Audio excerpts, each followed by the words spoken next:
Hello, everybody, and welcome back to Movie Couple Live, the show where we talk about the latest in movie news and pop culture. I'm Wendy. I'm Dustin. And we're back after how many? It's been... I think we've missed 2 lives. Yes, because last week I was being cut open, and the Wednesday after give a little was context. Let's give a little context. So, first of all, on today's show, it's Saturday, so we normally do spoiler Saturdays, and we're talking the latest episode of Andor called Nobody is Listening, and of course, what we thought of Tales of the Jedi. We would have done this last week for episode 8 of Andor, but unfortunately, I was indisposed, so to speak. I found out on Thursday that I had appendicitis. Mm-hmm. So Thursday night, we ran down to the ER, and I had surgery on Friday morning, and then came home, and I didn't quite feel up to being able to be in the upright position on Saturday. I was lying in bed, just passed out, going, oh, the pain. Oh, gosh. Yeah, it was. Sorry, I'm trying to fix my bangs. The struggle. It was insane. So this happened last Thursday. He started to feel pain on Wednesday. Mm-hmm. And like Dustin, for as long as I've known him, which is, a long time, he has always had issues with the stomach. So like stomach pain is really, we're not strangers to it, him especially, but there was something very different about this one. Yeah. Where it was like, maybe okay. You should, I mean, since it lasted all of Wednesday, 24 hours and still into Thursday, she was like, maybe you should call the doctor. So I emailed the doctor, and then the doctor didn't just email me back. He called me back and went, yeah, you should probably go to the ER and get that checked out, because that's not what you normally feel. Right. So went down to urgent care. They said, gave me a little CT scan, some blood work. And they're like, yeah, it's appendicitis. You need to go to the ER. I was like, right now? He's like, yeah, like right now. So yeah. I quickly drove home, waited for Wendy to come home from something. Oh, yeah. I was having lunch with Warren from Cosmic Wonder. And then she drove me down to the ER, and then 12 hours later, we were home. Yep, we spent 12 hours there, which actually I have to admit is pretty fast for going in, checking into ER, and then being in surgery. So, and honestly, out of all, I've gone through a couple surgeries. I've had... This is the third one that I've gone through with you. Yeah, third one, just with me, yeah. And before that, I had surgeries on like my knee, but... I have to admit, coming out of the anesthesia was one of the rougher ones that I've had. So, but fortunately, I was able to start feeling better and good enough for Wendy to throw me in the car and take me home. Yeah, the recovery period was definitely rough, but and it was crazy to see that, because having gone through 2 surgeries with him, and he's kind of bounced back right away. I was like, what did they do wrong? That was my first instinct. What was it? We have, it's funny, I was updating people on social media because like I was having a hard time dealing with it, even though like getting an appendix removed, it's very common. A lot of people, get appendicitis, but I got this comment a lot in my DMs on Instagram. Monterata asked, as a European, I have to ask, how much did it cost? Well, luckily for us, the kind of insurance we have, and because everything was in network, it's give you guys a ballpark. We took great care to make sure that we were in network. Yeah, to give you a ballpark, just to not give private info away, it was all under $500, including the medication. So that's pretty good. Yeah. And I'm sure for the international viewers, they're like, that's expensive. Yes, it's expensive. Even with insurance, that's how U.S. insurance works. I mean, like if we had a higher tier, I'm guessing it would have been lower, but it was actually a lot lower than I was expecting. So yeah, I was a little nervous because I had also recently had a root canal, and that was expensive. Dental is expensive here too. And I was expecting for it to be somewhere around there. So when it came under, I was like, oh, whew. We're not going to have to take out a loan for this. Yeah. But fortunately, everything, since what happened was I had time to go through the proper steps. I had time to go to urgent care. I had time to get the approval from a doctor. I had time to just simply be checked in. I had time for them to be like, okay, this doesn't need to be done. Oh my gosh, rush him into the ER right now. Yeah. kind of a thing. So I was able to take care of it, and it came out to be relatively inexpensive for American standards. Yes. But yeah, I feel like there's a lot of times to where you're like, no, we need to go to the closest one right now because it's really bad. And that's when it becomes a lot more pricey. Yes. When you don't have time to, take it to, go through the proper steps. Yeah. So we got really lucky in a lot of instances, and like 12 hours technically, probably not as long as like some other people would have stayed. Yeah. Because his process was expedited because he had all those things, and the urgent care where we were at, because the doctor had emailed ahead, we were able to get his blood work done. So when we showed up to the ER, he had all the paperwork, so he could just be admitted with the wristband right away. And then all we had to do was wait for the OR to open up, and that was the waiting period. That's what took long. And then something you can't account for is having the person come out of surgery and how they're going to react, because everybody is different, and every experience, it may not be the same as the last time. So give me a second. It's getting a little bit warmer in here than I had anticipated. So I'm going to take off this very comfy King of Staten Island. Great movie if you haven't seen it yet. Yeah, you thought it was going to be a little bit more comedic since what's his name, Pete was in there, but you found out it was Pete Davidson. Since it was pretty dramatic. Yes. So, but fortunately, everything went smoothly. Yes. I'm finding out that since I've been through so many surgeries, my body's building up a rather large tolerance to pain medication. Yeah, that's not good. And even the nurse that was taking me out of the anesthetic was going, I've given him a lot. And he's still saying that he's in pain. And it's just the fact that I've kind of, ever since middle school, when I had my knee surgeries, I've always kind of had pain medication around and on me, whether it be just Tylenol or ibuprofen or something like that. So I think my body's starting to build up a tolerance for it. That's probably why we're very opposite. Like the way I was raised, my mom is like, don't take it unless you really need it. So I've gotten really good about pain management, and I will not ignore it, but I will wait until, so basically if I'm taking a Tylenol to take away any pain, the pain is bad.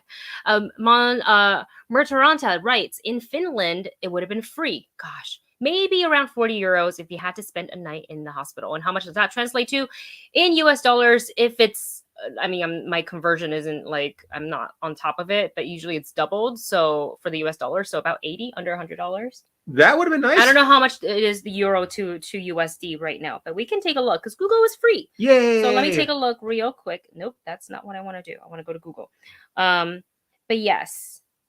And let me see. Oh, and Late to the Party is in the. Oh yeah, say hi. Hey, how's it going, guys?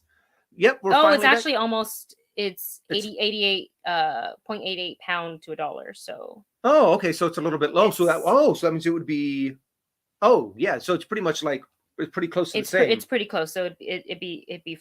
Imagine paying $40, $45.51. Holy cow, that would have been really nice. I think that was how much it was for me just to get the tests done. Yeah, but fortunately, it's not like. I was actually expecting this to be a lot more expensive, but once I actually had talked to the doctor and they said, "Oh yeah, an appendix." I can't say the name of the surgery to remove your appendix, but appendicotomy or something like that. But they were saying like, yeah, this is like the first surgery that every single surgeon learns because they perform like 200,000 of them a year in the United States. So it's one of the most common surgeries to have done. And fortunately, that seems like I've been getting all of the very common things, except for my knee, which was people had no idea what was wrong with it. Turned out it was something called Trevor's disease, but really weird.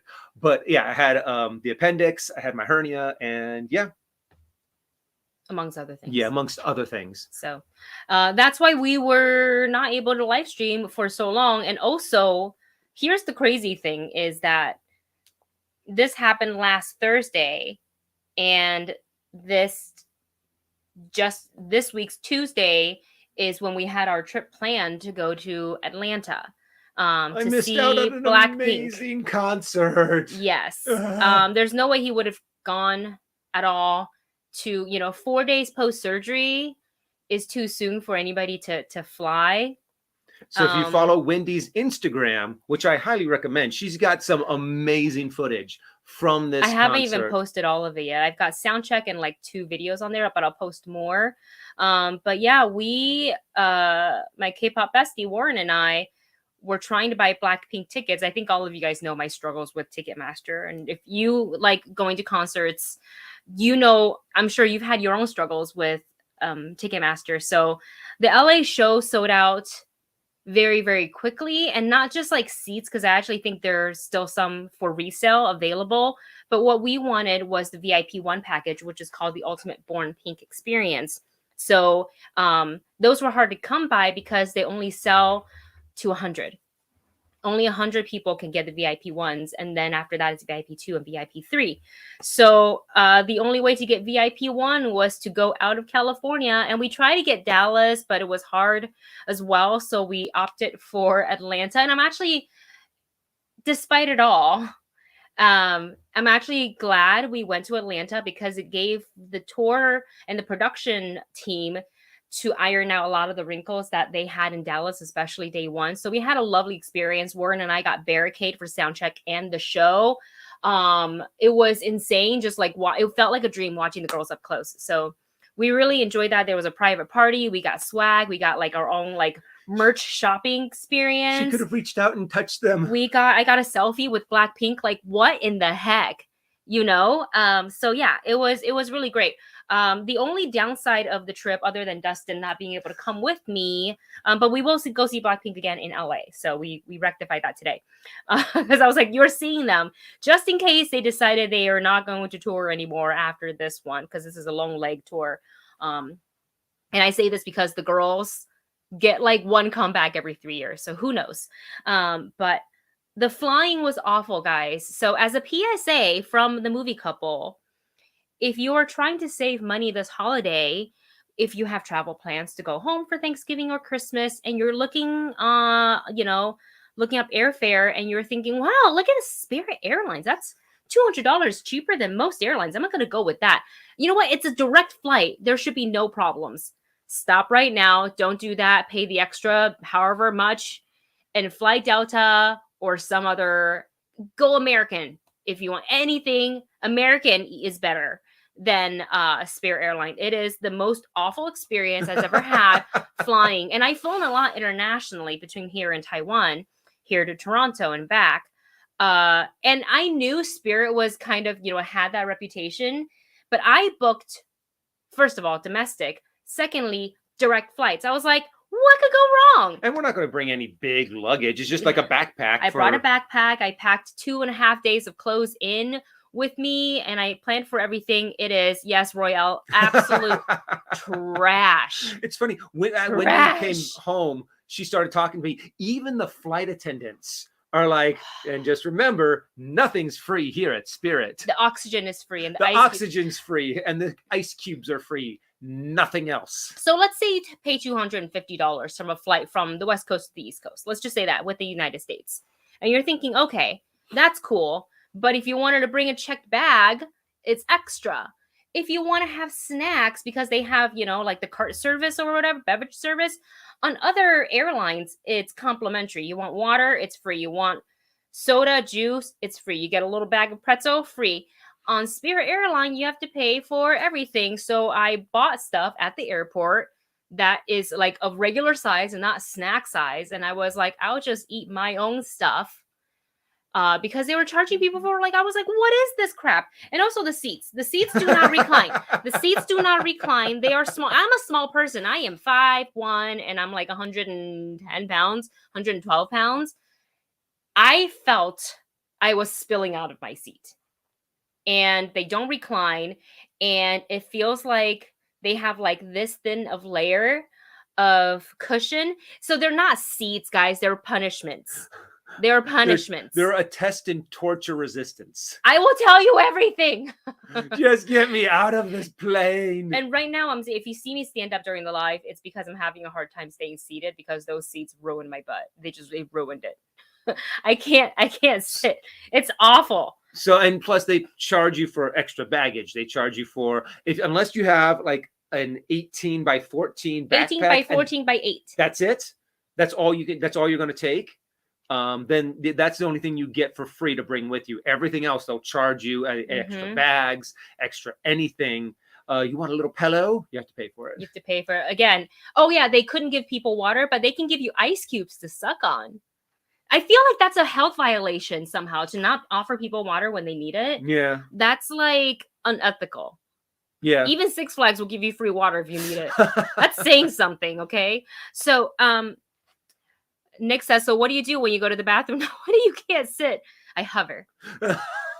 I hone into my Jedi powers and I hover.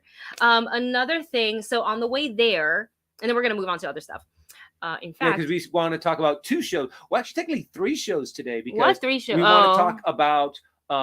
We want to talk about Tales of the Jedi, all 6 episodes, and 2 episodes of Andor a little bit. Yes, so I'll get through my spiel real quick, and then we can get to Andor. So I'll put a little banner up that says "Up next," so we know what's next.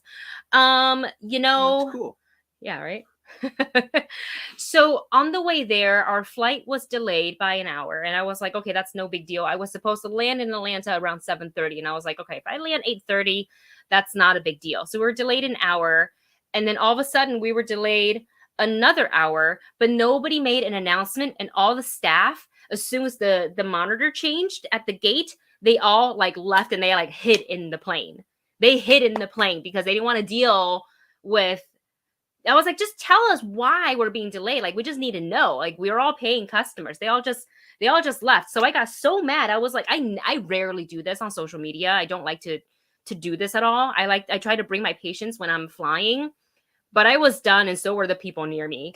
And I was like, you know what? I'm gonna @ them on. And I chose Instagram and not Twitter.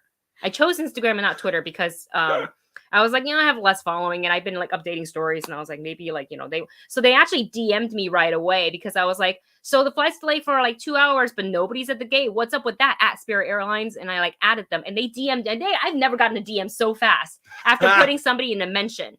And I know we have a couple super chats. I think, Marvin Martin put one down, and Jay Master put one down as well. So we'll get to them right before we get to Andor. And they're like, hey, how can we help? I was like, I just need to know why there's no staff at your gate to help answer like your passengers have questions.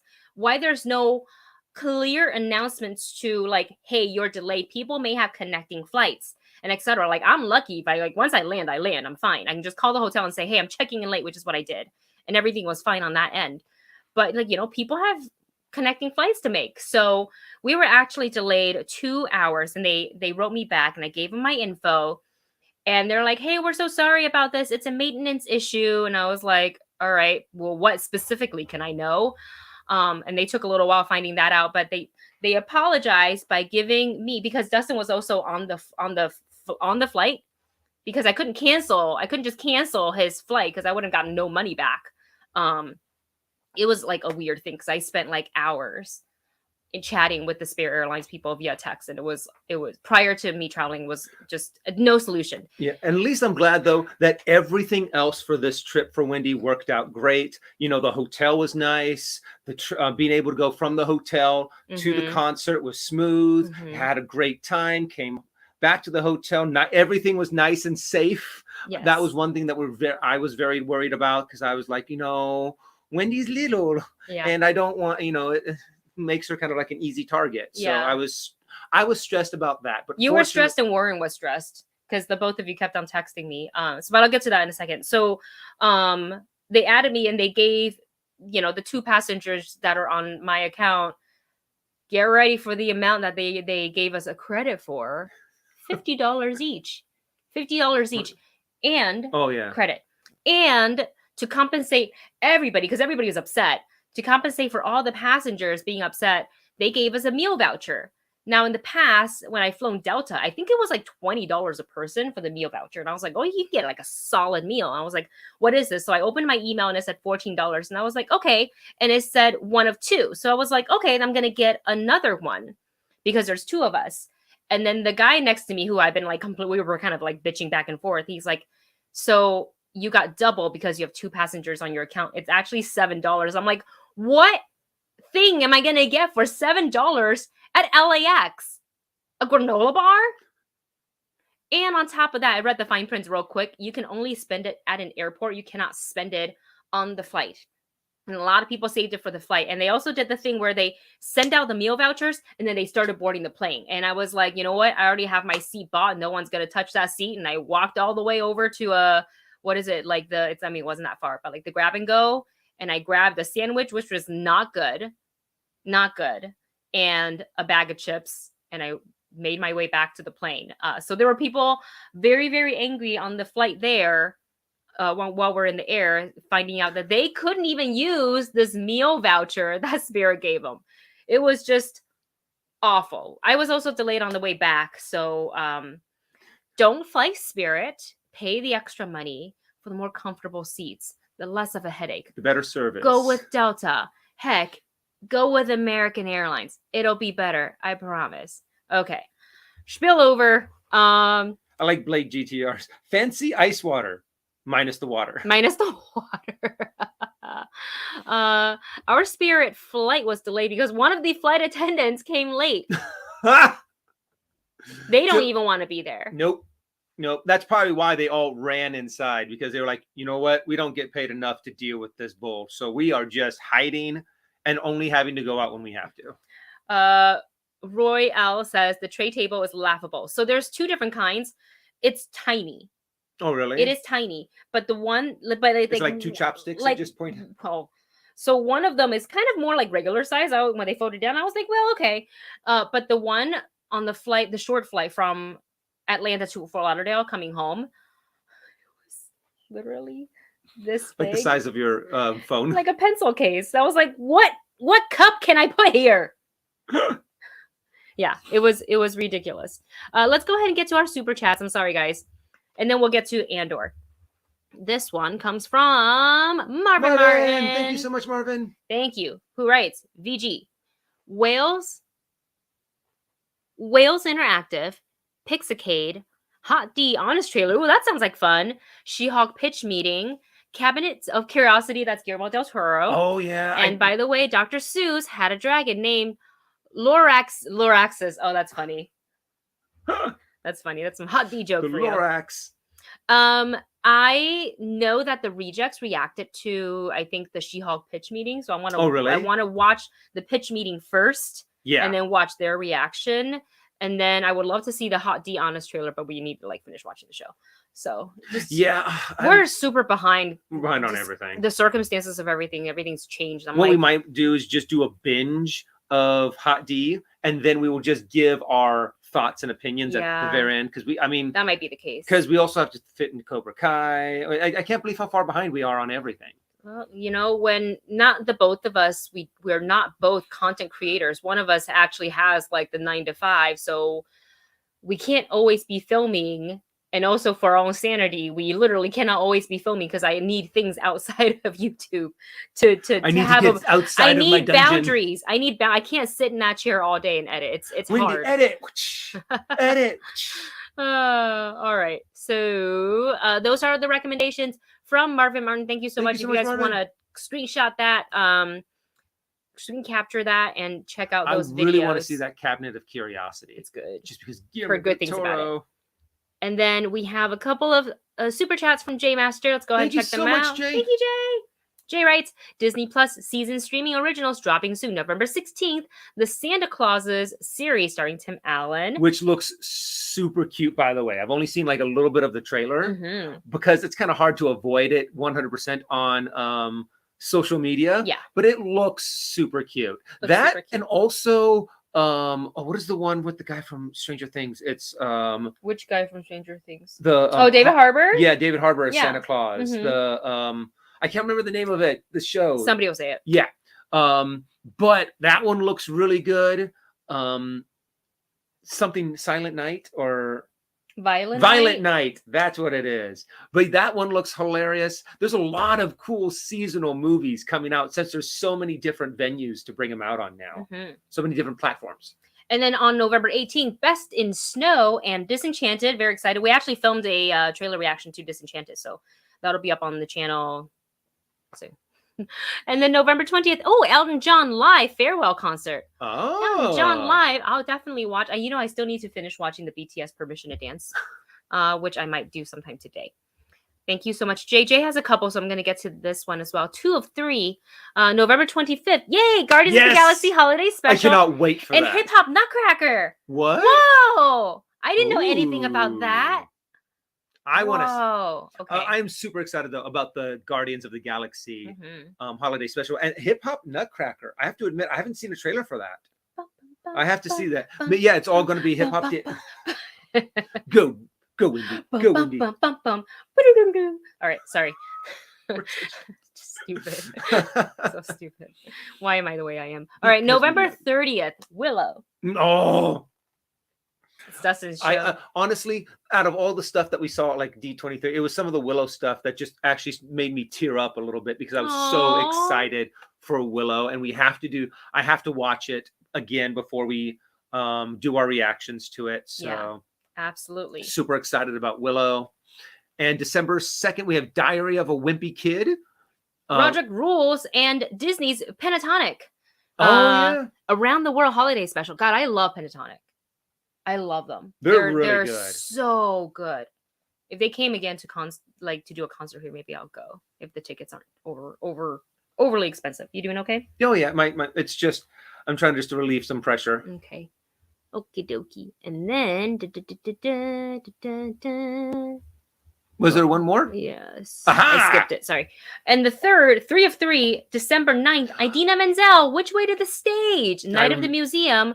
Come on Raw Rises again. Animated movie. That sounds like fun. And then we have National Treasure, Edge of History, and Encanto at the Hollywood Bowl. We don't even need to go to the Hollywood Bowl. We can just watch it from the comfort of our home. Oh yeah. Okay, we can pretend we're having like a picnic. As just you do. Scoot the couch back and just sit down and be like, sit on the floor. Exactly. We'll have a fan on so you can feel like it's like outside or something. Because the Hollywood Bowl is like an open arena. Rain or shine. Yeah. Okay. Anything else you want to? Thank you so much, Jay, for listing all the fun holiday stuff coming to Disney Plus. I'm definitely looking forward to almost all of these. Yeah. Super interesting. And also one that I'm really excited about is the one that's coming out with Spirited. Right, Spirited Away.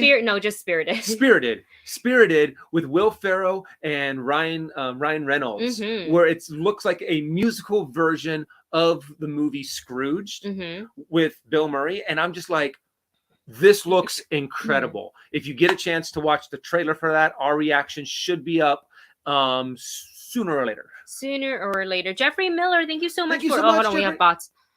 What is the? Can you describe what the? Let me just block them. What the super sticker looks like? The super sticker says vibes. Vibes. Ha. Nice. All right. Let me just get rid of this other one as well. We're starting to get into all of those holiday vibes. I love it. We saw it sneaking in a week or so before Halloween was here. And, every single year they're starting already. Halloween isn't over yet. Yeah, I know. But, once that Halloween season starts picking up, it's like it's Christmas knocking at the door going, let me in. And you're like, no, let us finish Halloween and then we'll celebrate you. And then we still have Thanksgiving. So Thanksgiving gets forgotten, I feel like. Yeah, poor Thanksgiving gets swept under the rug. We go straight from spooky to tinsels. To tinsel and sparkly things. And jingle all the way. All right, you guys, let's go ahead and talk about Andor episode 9. We should talk a little bit about episode 8 too, though I can't remember. My brain is so. It does seem like forever ago. Yeah. That let me find a quick synopsis because I need to remind my own brain what happened in Andor episode 8, and so we'll talk about 8 and 9 as well. So hopefully you guys are caught up because spoilers. So spoilers. Okay. Lots of spoilers. Episode 9 was when Andor went into the prison, right? No, episode 9, he was already in the prison. We had established that he had gotten arrested, and we started getting episode 8, Narkina 5. Well, that's episode 9 is Narkina. Oh, yeah. Episode 8 is Narkina 5, where he goes to the prison. At the end of episode 7, he got his sentence of 7 years. 6 years. 6 years. Sorry. So wait, did we talk about? Why do I feel like we talked about this? But I don't think we talked about the prison in general. Just the episode as a whole. Did we not talk about it here? Why do I remember that we talked about it? Maybe. Maybe we did, maybe we didn't. Wow. But honestly, I love how this show is building up. I love how they have these little progressions of since they have 12 episodes to play with, they have lots of time to build up all of these characters, the scenario, building up the empire. And it's pretty much, you know, kind of how like Game of Thrones had all of those different side stories going on. They're starting to reveal more and more and more of these different side stories, plot lines, to make it so it's more of a well-rounded universe that we get from Star Wars. You know, it's not just about Jedi and Sith. It's really about the Empire and this oppression, and how oppression, kind of like, what is it? How Padme says in Revenge of the Sith. So this is how democracy falls, with thunderous applause. Yeah. That's kind of what this is. That's how this can happen, is the fact that you start seeing it slowly starts to happen. What I can never pronounce, Luthen Yes. is saying, he's forcing the Empire's hand to make them start to overreact, to get people to be angry, to get people to get finally people to wake up to what they are doing. And just in episode 8, when they do start talking about the prison, they do the establishing shots of where the prison is, what the prison is, how the prison works. And then in episode 9, we get to see how the inmates are interacting in the prison. And we start seeing more character development, especially with names. Gollum, Andy Serkis's character, with Olaf, the older gentleman. Oh, yeah, so heartbreaking. But actually, when you find out what happened on level 2, it just makes you go, oh, he was never close to being released. No one gets out. Yeah, this is what Stardew wrote in the chat there. Episode 9 is when they find out no one can escape. Everyone dies, so they need to escape. Which is like crazy, because that I really never expected to see how like a jail system kind of works in Star Wars. I just thought like everybody has their little cell and they have that like kind of laser, you know, like door, and they're just captured, right? But manual labor of this kind we hadn't seen in Star Wars, as far as like any sort of TV show or movie goes. Maybe in books they've talked about it, but some books and some comics. I haven't read enough of the books to have explored that part of the Star Wars story. So it's been really interesting to see the inner workings of that. This show just keeps getting better and better and better for me. Like, it doesn't even feel like a slow burn anymore, because I am so intrigued by the inner workings of the Empire, the ISB, and how they work. And, you know, we look at Dedra and how she had that conversation with Cyril, and he gets a promotion because he talked to her, and she said, you know, I'll give you the promotion. I'll say that you were helpful to the Empire. You were, you know, you're a good worker. And he went and like sought her out, and it just didn't go over well. He came on pretty strong. And also, she, as the person she is, she was like, are you stalking me?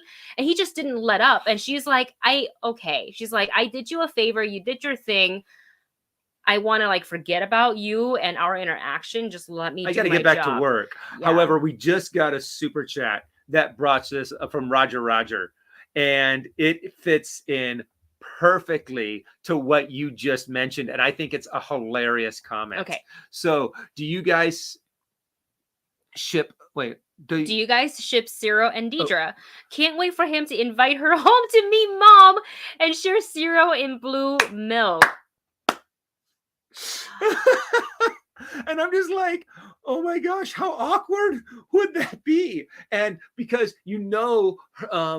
his mom is going to completely switch. He's like, oh, bringing home a high-ranking Imperial officer. This is so much my little boy.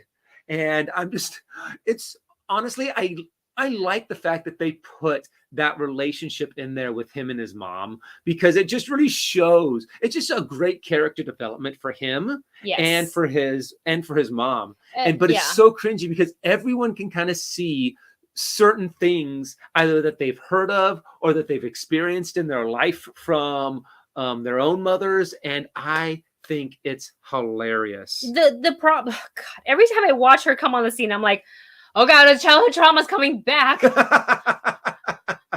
But you know what? Those are the characters They're coming back to that haunt me. make it so compelling. That makes, I mean, I don't want to call her she's not a villain, but kind of like an overbearing mother. An overbearing mother. But that no matter what you do, you're not good enough. And if you do well, you owe it to me because I did it for you. I talked to Uncle Harlow for you. And I'm only proud for like a second. Then I hate everything else you do. And I'm gonna, nitpick at your clothes, the way you eat your cereal. I'm gonna treat go you and like sneak in your room and look in your private box. I cannot. I feel like this is the promotion. He should have enough credits into his name to find his own living space. Yeah. Like I would want to get away from that ASAP. Like I didn't think in Andor we were going to get this kind of relationship. Like I'm living for it. I don't like watching it because it, again, trauma, but like it's really interesting. It's one of those things that you like watching. I mean, you don't like watching, but there's a part of you that like you do like kind of watching it because there's some kind of connection for everyone in it. Yes. Debbie writes this show is really giving us Star Wars politics in a way that we've never truly gotten yet in any Star Wars vehicle since the Leia book. No, very true. And honestly, that is something that is very connected with Star Wars is the political intrigue. I always thought, when people like to compare like Star Wars and Star Trek, Star Trek did political very, very well. And they brought in the politics of space travel, of things that we see in the future and political commentary. But, sometimes their action was a little cheesy. And so when you have Star Wars that did really good action, really good special effects, but they wanted that political intrigue that Star Wars Trek kind of had. I believe that they're now both sides are kind of trying to switch up a little bit on that market. And I find it very interesting that we are now getting, this is political intrigue for Star Wars that we've actually never really gotten to see before. And I like it. I like this little change up, and I'm enjoying just seeing all of this kind of play out and getting kind of the scenic underbelly of the Empire that we always knew was there, but we only get in brief little snippets. Absolutely. And just to go back to Roger's question, do we ship Cyril and Dedra? At first I thought yes, because I feel like their beliefs and how they're both very ambitious in their own right would kind of give them some common ground to be like, oh, okay. But after seeing like the interactions, I don't ship them. I think that would be a very disastrous relationship. And you throw in the mother, forget it. I don't think she's interested at all in any kind of a relationship. No, she's career oriented. She's eyes on the prize. And I wouldn't be surprised if there's going to be some big ramifications from that. Like he keeps pushing and pushing and pushing, and he's going to sooner or later start connecting his affection for her for his affection for the Empire. And then there's going to be something that happens. And I think that's going to turn Cyril against the Empire, maybe later on down the line in like the end of season 2, because there's going to be something that opens his eyes. Because I think that's where this is kind of turning, is that he's going to turn to the Empire. He's either going to become just a severe to the Empire? Huh? To the Empire? Cyril's going to become such a lapdog. He's already kind of like that, though. Yeah, true. So but there's no turning to the Empire. He would turn to the rebels. Yeah, he already loves that kind of law and order. Yes. And that structure and that tailored suit. We have another super chat from Highlander723 who writes, I hate to say this, but the best moments of the show are when Andor is not on screen.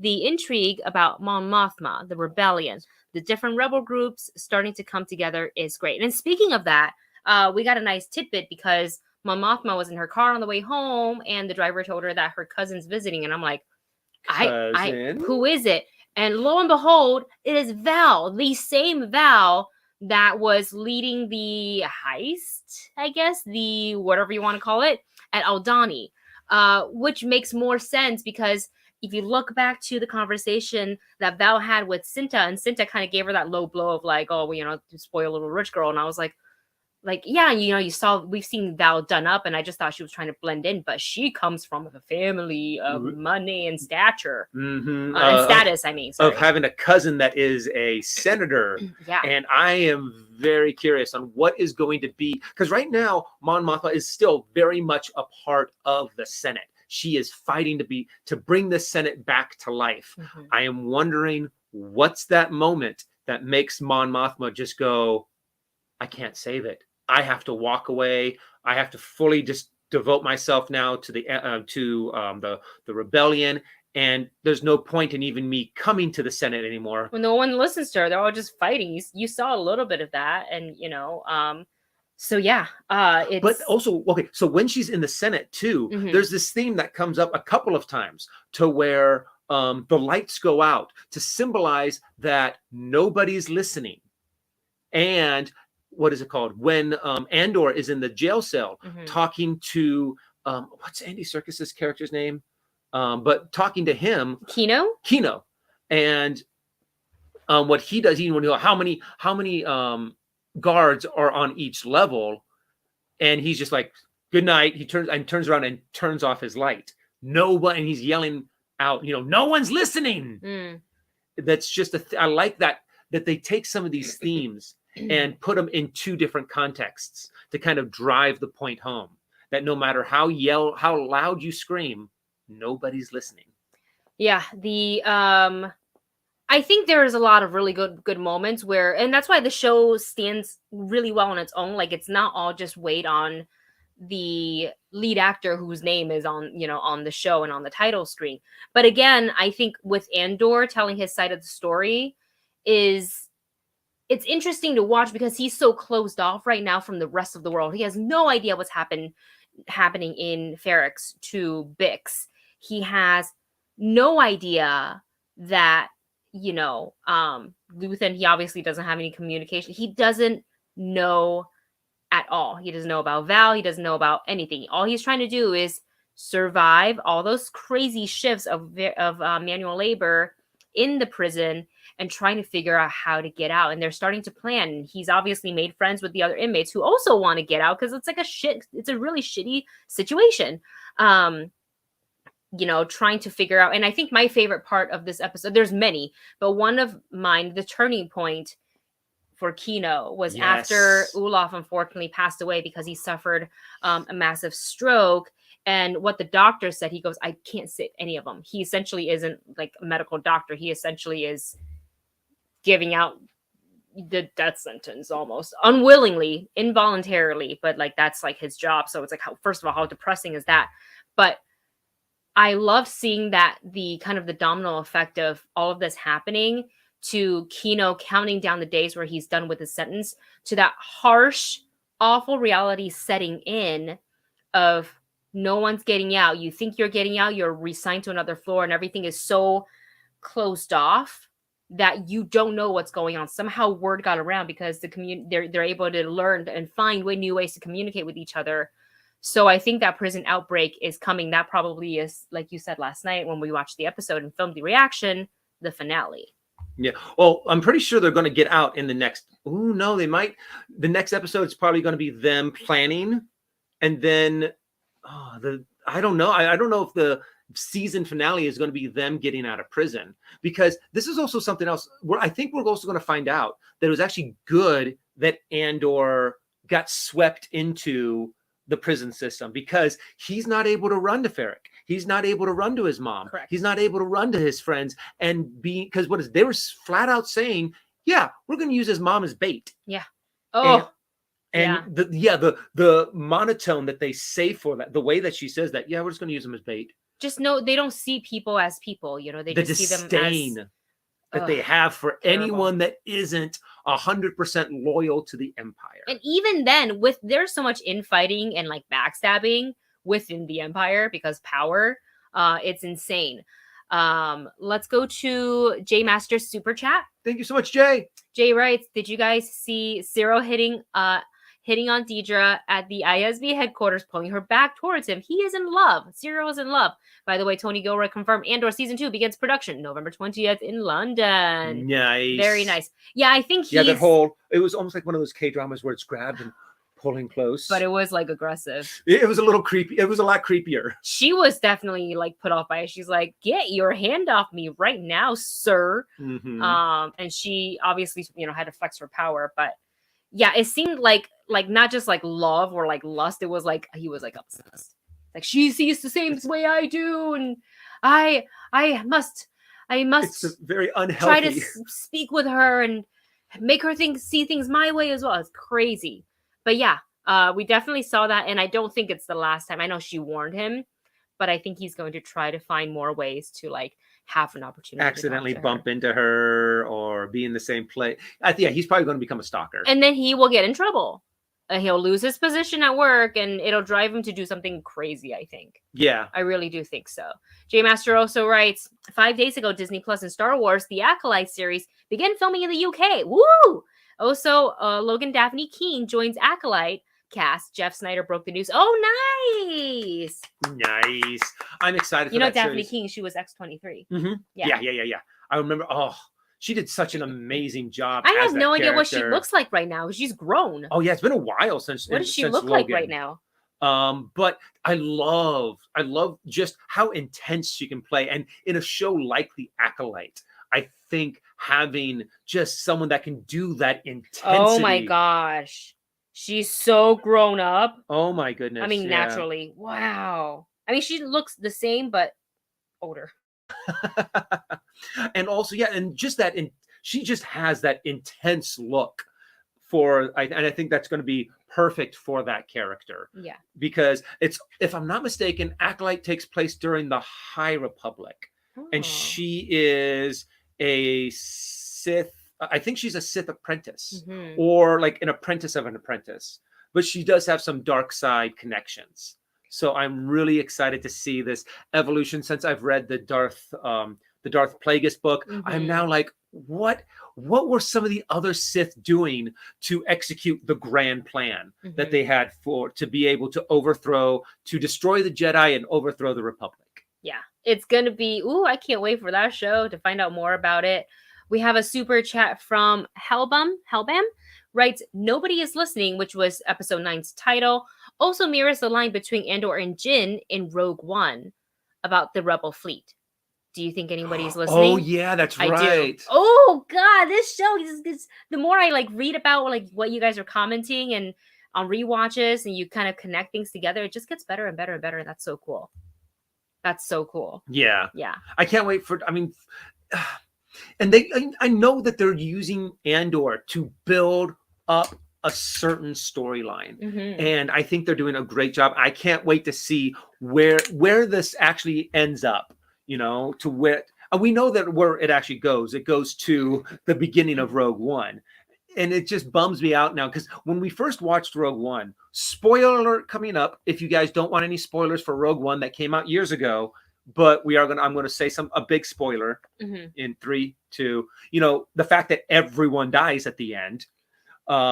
So I'm sad that we already know what the ending is. Yes. I'm sad that we already know that these characters are what gives that big final push to get the rebellion off on their successful route to defeating the Empire. But I want to see more of these characters. I want to see this story continued, but we already know where it ends. Yes. So I just love the series so much. I'm so glad it got made. And I, even though the season is just short of being over, I'm already looking forward to season 2 and the story that they're going to continue to tell. I hope there's, how one successful like series and people want to like start putting their hands in the pot. Yeah. I hope they don't do that. I hope whatever worked for this season, I need it to do the same for season 2. So just keep it all the same and keep doing what you do. And with that, we're going to go ahead and switch over to our Tales of the Jedi spoiler discussion. We're going to just talk briefly about all 6 episodes. This is a short, I guess it would be kind of like an anthology series. Star Wars animated, tells 2 mini arcs, but in chronological order of younger Ahsoka Tano and younger Count Dooku. I have to admit, when I first saw that these episodes were coming out at D23 and they showed us some footage of it, I was psyched. I wanted to see more, especially of Count Dooku. and how he evolved into the Sith Lord that we knew from episode 2, the Attack of the Clones. Mm-hmm. And I thought that they were going to do, like 3 episodes of Ahsoka, 3 episodes of the way that they were going to tell them, and like first tell one story, then tell the other. But to do them in chronological order kind of makes sense. I like it better. Fits the way that you're telling you want to focus on this timeline. The fact that they started with Ahsoka and the theme of life and death, or this progression of light, then darkness, then light, and then darkness, is constant throughout this entire series. And I just love the depth of character that they pulled in.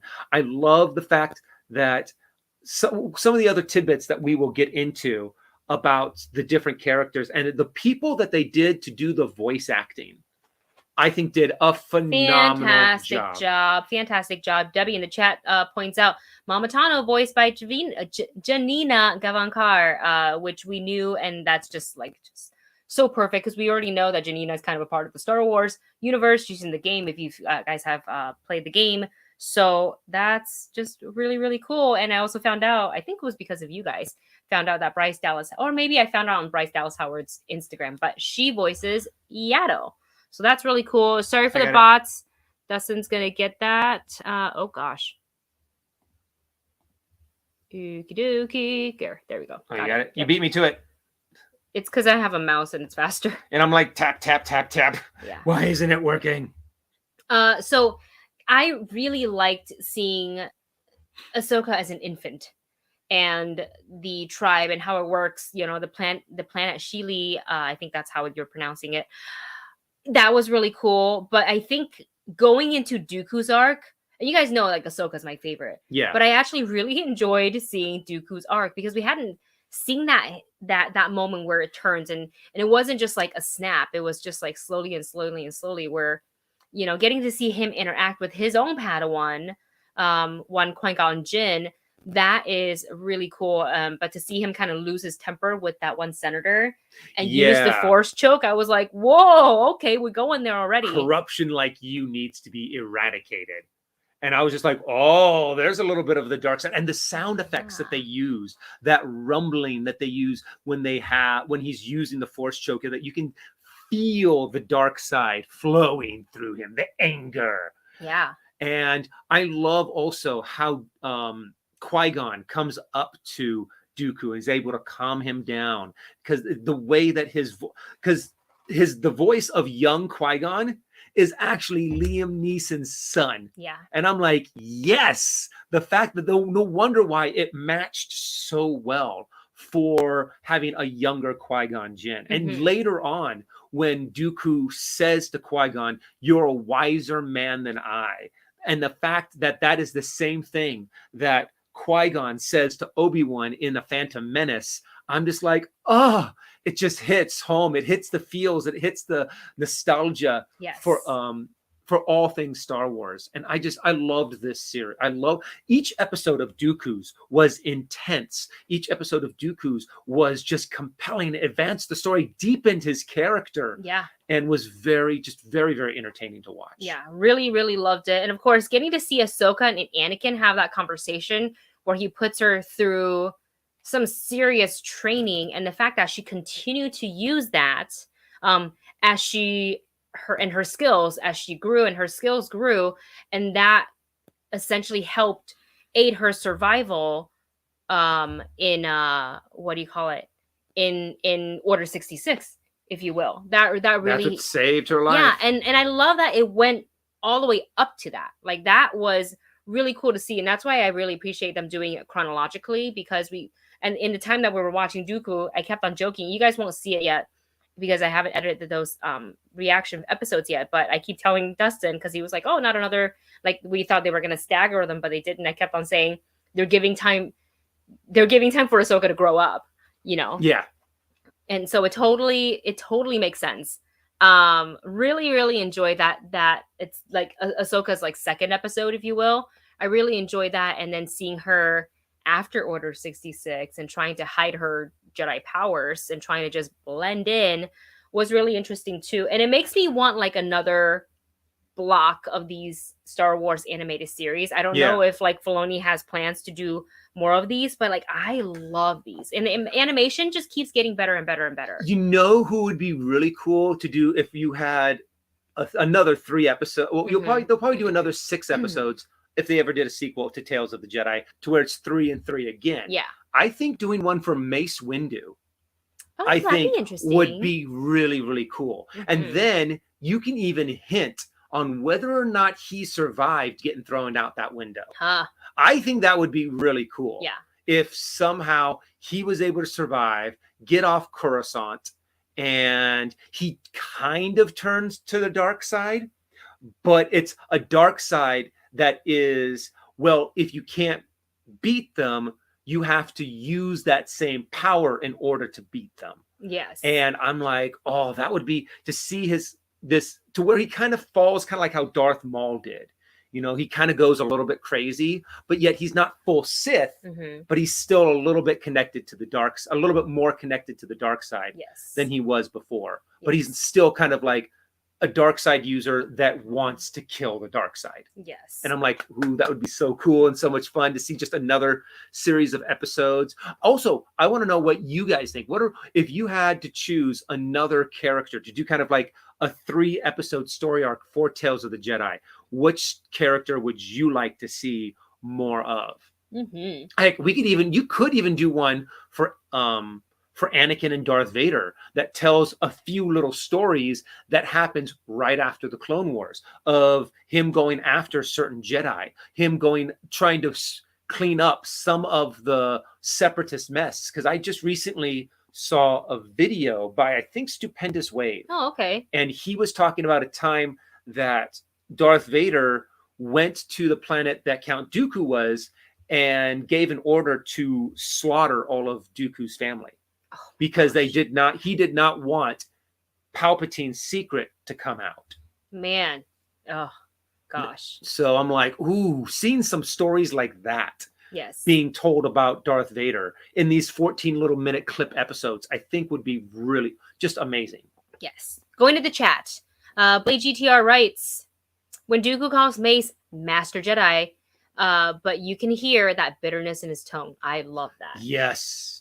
Just some of the subtext that they have in every single bit of dialogue in this show is amazing. Yes. I want to go to Mertaranta's comment next, slightly off topic, but the way Filoni built Mandalore in Clone Wars and Rebels, there's a live action hidden in there. Yes. Clans of Mandalore GOT style. Yeah. Ooh, that'd be so good. Oh, and you could have it taking place during the High Republic. That'd be so good. That would be really cool. Yes. Debbie writes, seeing Ahsoka meeting Bail Organa was awesome. It was really cool to see them and having, Bail doing what he does best and speaking in code, knowing that Ahsoka was still listening, but hidden out of sight from the clone troopers. It's just like spy stuff as we're seeing in Andor, where everybody talks in code, and also seeing, during Padme's funeral procession, seeing Ahsoka hidden, in her cloak there because she knew Padme. It's not just like, oh, right, like I know of Pat. Like she knew they had a friendship. Yeah. So that was insane. And I do know that, what is it? Because the Ahsoka novel was one of the first in canon novels to come out. And I do know that Filoni changed a lot of things, or at least made it so what happened in the Ahsoka novel kind of happened in this 14-minute episode. But I wish that they would have actually extended that a little bit more. I think that would, but they kind of did do that. If you look at, like Clone Wars season 7. Well, that was still before Empire. That was still before Revenge of the Sith. That took place between her leaving and Order 66. Oh, yes. I thought that too. Yes. Okay, yeah, you're right. It's so, for some the reason, Martell sisters was in between. Yeah, that's right. Okay. Sometimes it's so hard for me to remember exactly where in the timeline certain things happened, because we got all of these stories in different order and in different, to be like, no, this came before that was over here. But honestly, I love seeing these little tidbits. I want to see more of them. There's this huge gap between between Return of the Jedi and what is it called? And Force Awakens. I would love to see some of these kind of stories. You know, Luke building the Jedi Order. I would rebuilding the Jedi Temple. Some other stories of bounty hunters that happened between the fall of the Empire that we're kind of seen in not Book of Boba, well, kind of in the Book of Boba Fett, but in The Mandalorian. So there's just so many fun stories that I'm like, just give me. And before we end today's live, I want to go back into the chat to kind of see what you guys had to say about Dustin's question, which was like, what other characters do you like to see portrayed in this format, like of a animated anthology series? And Socrates writes, Jar Jar, since everyone loves him. If I'm not mistaken, there's actually a little bit, I can't remember where I heard it. I think it was either in one of the novels that I read that after the Senate, Jar Jar goes off on like into the streets of some far away city, maybe even in Naboo, and he kind of becomes like a clown circus, like a clown street performer, because he feels so bad about what he did. He feels like what he did to instigate, to be able to help Emperor Palpatine get the power. He's like, it's something I did. So he just wants to now go out and make people happy. So he's just out there like being a goofball and trying to be a street performer. That's interesting. There was another comment, Mr. Fix-It, Sith Lord Jar Jar, Tales of the Jedi Season 2. That he was really behind. It was Jar Jar all along. But in the same breath, Mr. Fix-It says, I want Savage. Ooh. Or is it Savage? Savage. Okay. Well, Savage. Well, there's Savage Opress. No, but I'm trying to read it in the like. Does Mr. Fix-It mean I want Savage Jedi and Knights of the Old Republic, or does he want Savage Jedi and Knights of the Old Republic? Like, you know what I'm saying? I'm trying to figure out how to read it. But there is the text for you guys' own interpretation. Blade writes, I would like to see young Kanan Jarrus. Did we not see? We saw him. We Caleb? saw yeah. Caleb. We saw him in the Ahsoka training. Practice makes perfect. When Anakin's like, what does he say? He says it's a crap test. He doesn't say crap. He goes, it's a terrible test. Yeah. Again, yeah. Again. I'll make you a real test. Yeah.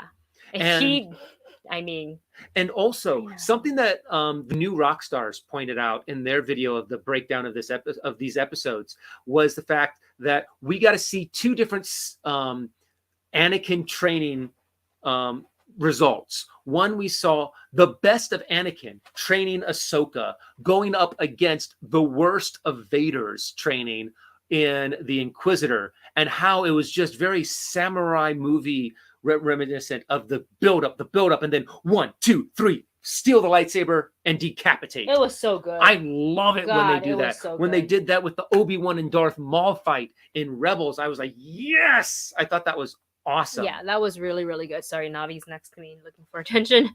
Let's see. Anybody else?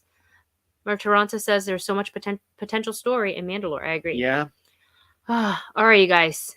I think we're going to go ahead and end this live.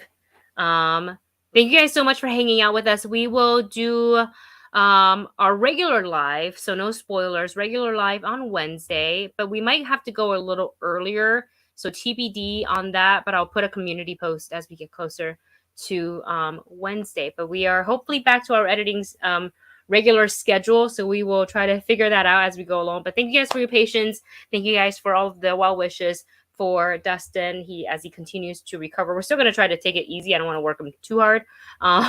So yeah, I might have been a little too enthusiastic during this live stream. I think so. I'm kind of like, ooh, I'm a little sore. Yeah, I think so. Ooh, live action Yaddle series. I mean, oh, honestly, that would be an interesting story too, to be able to see a few episodes of Tale of the Jedi from Yaddle. Yeah. You know, what was her relationship? Is she actually the one who gave birth to Grogu? Does she actually know Grogu? I don't feel like I need to connect it. Okay. I don't really, for me anyways, I don't really need to feel the need to have that answer, but I feel like some people might want to know. And if we get it, great.